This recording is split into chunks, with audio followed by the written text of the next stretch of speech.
বাংলাদেশের সাবেক ৩ বারের প্রধানমন্ত্রী ও বিএনপির চেয়ারপারসন বেগম খালেদা জিয়ার ৮০তম জন্মদিন উপলক্ষে সৌদি আরব প্রবাসী লক্ষ্মীপুর জেলা বিএনপির উদ্যোগে ৫ তারকা হোটেল ডি প্যালেসে আলোচনা সভা এবং দোয়া মাহফিল অনুষ্ঠিত হয়। বিস্তারিত দেখুন এম মেহেদুল খানের প্রতিবেদনে।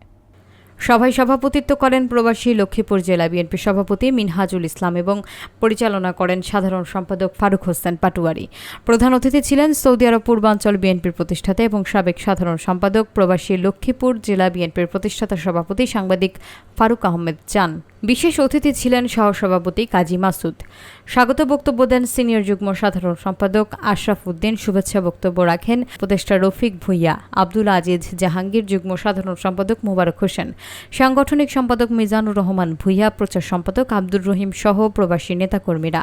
বক্তারা বলেন, অসুস্থতা সত্ত্বেও বেগম খালেদা জিয়া দেশের মানুষের কথা ভেবে দেশ ত্যাগ করেননি। ভারপ্রাপ্ত চেয়ারম্যান তারেক রহমান ত্যাগী নেতাকর্মীদের মূল্যায়ন করছেন এবং সকল ষড়যন্ত্র মোকাবেলায় প্রস্তুত। সবশেষে বেগম খালেদা জিয়ার সুস্বাস্থ্য এবং দীর্ঘায়ু কামনা করে বিশেষ মোনাজাত করা হয়।